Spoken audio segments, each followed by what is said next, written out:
Welcome to AHRC TV's weekly roundup. In this week's program, AHRC TV brings you the following stories. International NGOs are calling for the Cambodian government to withdraw Lango. Delete woman beaten for seeking earthquake relief supplies. Philippine Drug Enforcement Agency officials suspended for misconduct involving torture. Bushra Khalik, human rights activist, speaks out on worsening conditions in Pakistan. Welcome to AHRC TV's weekly roundup. I am Christine Ler. AHRC first turns to Cambodia, where 40 international rights organizations urged a withdrawal of the proposed law on associations and non-governmental organizations that would curtail human rights. This proposed law seeks to give government ministries 3 sweeping, arbitrary powers without judicial review. Power to shut down existing domestic and foreign membership groups as well as staffed organizations. Power to prohibit the creation of new ones, and power to criminalize the activities of non-registered groups. In question are the restrictions on the freedoms of peaceful assembly, association, expression, and opinion. The rights organizations posit that there have been no serious, meaningful consultations with the affected groups and the wider public about this flawed draft bill that, if passed, will be contrary to international law. The scheduled 2.5-hour parliamentary question and answer consultation is not intended as a genuine consultation or to show compliance with international standards on human rights, argue the rights groups. Rather, they see it as an opportunity for the government to insist that the draft remain unaltered and make those who oppose it understand. If the government of Cambodia is truly serious about the protection and promotion of human rights, it should stop acting in such haste and look to guarantee the rights of Cambodians, long denied. AHRC TV also questioned John Colan, Amnesty International researcher for Cambodia, Laos, Vietnam.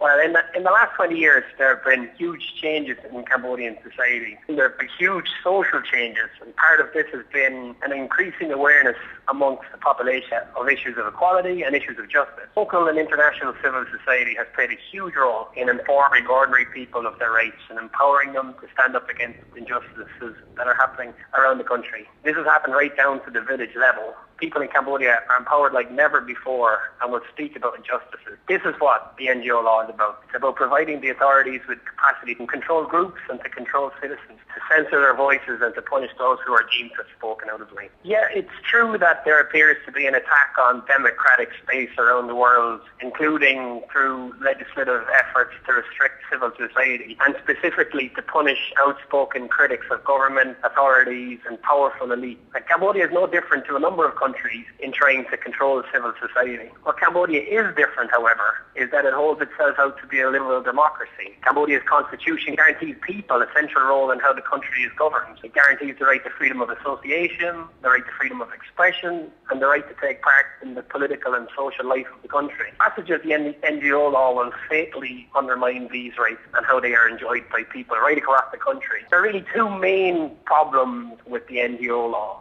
On the one hand, it sets out a heavy bureaucratic regime, which most groups in the country will find very difficult to respect and abide by. And on the other hand, it provides authorities with broad and sweeping pretexts to shut down groups on political grounds, such as for violating the requirements of political neutrality that the law itself creates, or for undermining vague principles of public security, stability, national unity, culture, traditions, and so on. Amnesty International's concern is that the NGO law will be used for political ends to silence legitimate critical voices and dissenting opinions. Civil society in Cambodia is organised and at times it's shown itself to be very effective. So in 2011, it looked as though the NGO law would pass, and there was a sustained advocacy campaign by civil society in the country and with assistance from external stakeholders, including foreign government. This sustained advocacy campaign resulted in the law being postponed. So in a sense, civil society is now trying to replicate that and have the law put back further or dropped entirely. And very importantly, this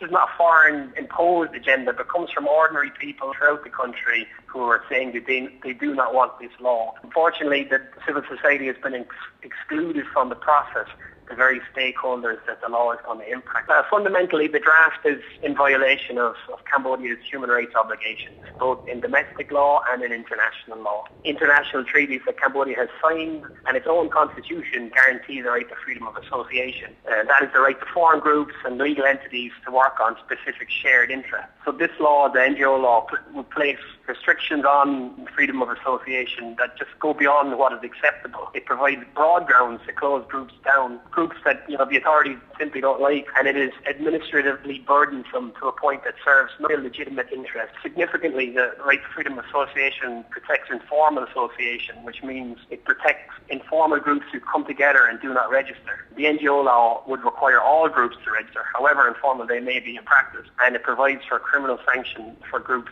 that carry out activities without registering. This is a particularly concerning issue with the law and really could have sweeping detrimental effects on voices of communities right across the country. The program now moves to Nepal. A 35-year-old Dalit woman named Saraswati Sunar, who queued up to receive relief materials after suffering loss in the Great Earthquake, has been beaten black and blue. The beating on 12th of May by local non-Dalit Deepak Bhattarai's family members has resulted in Saraswati Sunar, resident of Nagarjun Municipality 7, sustaining a broken arm. An organization named World Vision Nepal had been distributing tents and blankets to families affected by quake in Nagarjun Municipality in Kathmandu.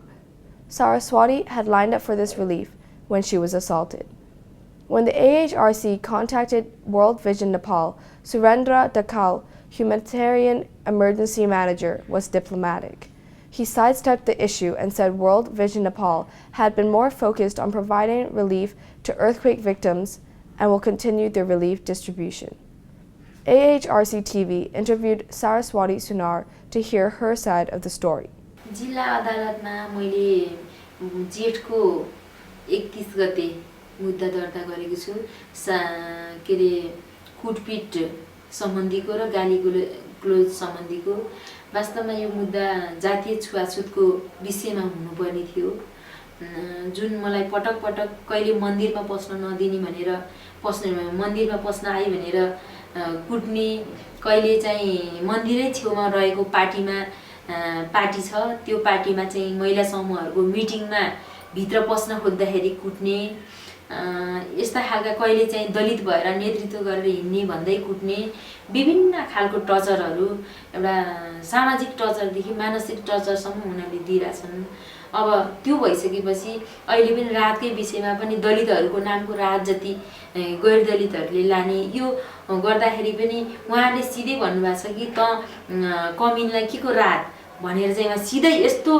ठाडो शब्दमा भन्दै पनि यो मुद्दा के जातीय छुवाछुत विषयको मुद्दा हुन सक्दैन र छैन मैले यस्तो ओल्ड भिजनको संस्थासँग चाहिँ मैले प्रत्यक्ष कुरा गरेको पनि छैन अब जहाँसम्म लाग्छ मलाई ओल्ड भिजनको नेत चाहिँ त्यो होइन होला तर यो घटनालाई चाहिँ छानबिन चाहिँ गर्नु पर्थ्यो भन्ने चाहिँ मलाई लाग्छ किनभने एउटा ओल्ड भिजन भनेको एउटा इन्टरनेशनल संस्था हो त्यो संस्थाले भनेको कसैलाई विभेद गर्ने इच्छा नभइकन सबैलाई समान ढंगले बाँड्ने इच्छाले आउनु पर्छ हैन अब आको पनि छ होला किन कुट्यो त भनेर छानबिन चाहिँ भएको छैन छानबिन चाहिँ हुनु पर्थ्यो छानबिन किन कुट्यो त एकचोटी पनि मलाई उहाँहरूले फोनसम्म गरेर के हो त विषय भनेर बुझ्ने हुन्थ्यो त्योसम्म पनि बुझ्नु भएको छैन उहाँले ताकि सरस्वती सुनार को हो त किन बोले सरस्वती सुनारले के बोलेको हो त आफ्नै लागि बोले हो कि अरु समुदायको लागि बोले हो त्योसम्म पनि उहाँहरूले बुझ्नु भएको छैन उहाँहरूले त बुझ्नु पर्थ्यो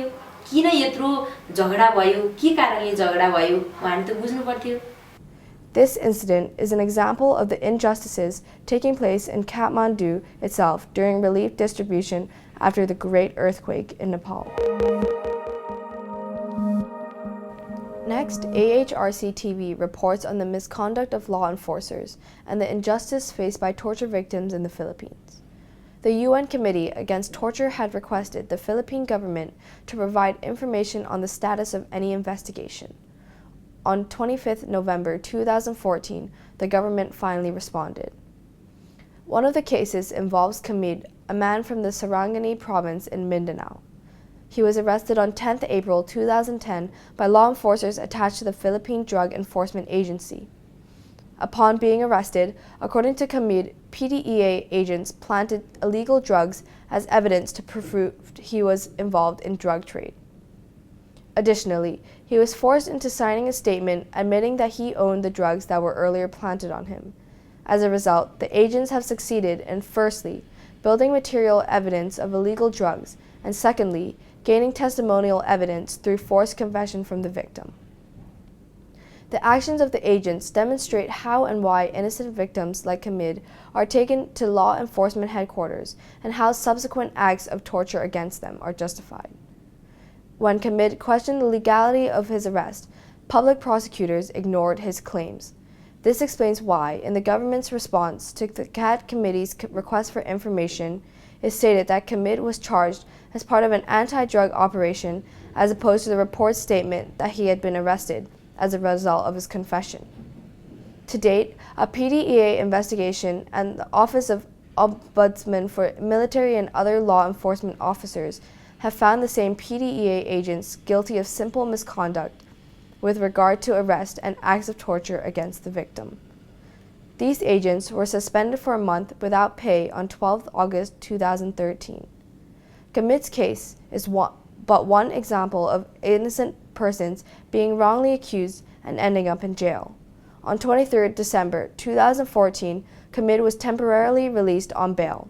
However, the case against him for illegal drug possession is still pending in court. AHRC TV interviews torture victim Kamid.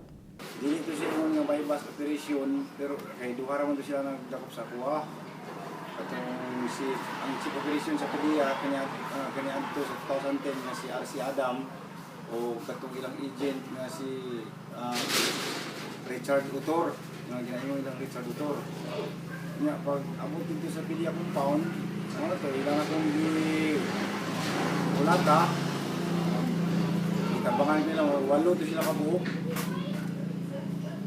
Nya man bago ko nila gipalugod o gibutangan nila ato mga ebidensya marijuana o siya po ang ilang gibutang sa kuha. Ako man mga tindahan mo gipasign atong ilang gifiles ang ginafiles ko ang iapamin ko ang aquarium itong siya po marijuana. Ito sa ila iulata o nila bago ko nila gipasign ato. Wala akong kabalo ato nga ang inform nila nga na-suspend niya PDEA wala ito gipa-inform sa mga. Sa mga, katong decision nga na yung schedule at least kung nagawat na ako to at least nga ang kaso nga niabot sa Asian Human Rights nga tabang mo sa kuha nga naparamdam po natin sa ilaha nga dili kay taga-basta dahil mga ilabot sa katao kay naabot ay dangatan dahil kay naabot ay usa ka balaod nga tulad ng human rights nga makatabang sa tuwa. Kumbaga at least makwanto sila haba, ma-realize nila ba? Nga di nila mautroon sa uban ba, di ba? Finally, this week's roundup ends in Pakistan. AHRC TV seeks Bushra Khaliq's perspective on the Pakistani government's enactment of new laws and acts which contradict the fundamental rights of citizens. A few of the issues that are being raised include unfair power given to the armed forces and the curtailment of freedom of speech and expression of citizens and human rights defenders. As a human rights activist who has been involved with various social movements, Bushra has even been personally harassed. Here is Bushra. Well, you know, the Pakistan is facing the war on terror. Due to that kind of situation or internal situation, Pakistan has become a security state, and on that pretext, the citizens' rights have been curtailed. For example, state of Pakistan has ratified so many conventions, but in contrary to that, they are legislating and the new acts are coming which are quite contrary to the fundamental rights of the people of Pakistan. Like the Pakistan Protection Act has given so much powers to the armed forces, and the other is coming in the process, that is cyber crimes, which is again to curtail the rights of the people about the freedom of expression, freedom of speech.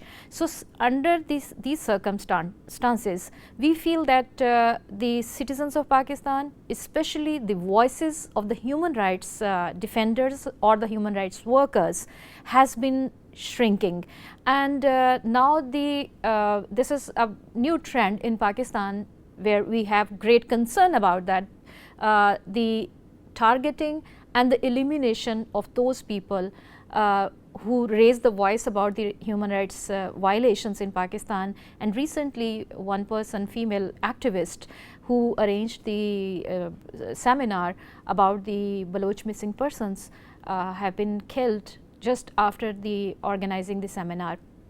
So such kind of things are deliberately happening. The series of target killings, the incidents of enforced disappearances in some particular parts of the country, that is happening, that is going on, and also these kind of legislation is a big message to the people who are working on the issue of human rights, that there is no space for your voices. So in this way, we are very much concerned about the security of the ordinary people, security of the human rights defenders, and also those people who are associated with the movements for the uplifting of human rights in Pakistan. And in such circumstances, it's becoming difficult, and even I would say the situation is becoming worse day by day. That is all for this weekly roundup. For more on these and other issues, please visit www.humanrights.asia. Thank you for watching, and see you next week.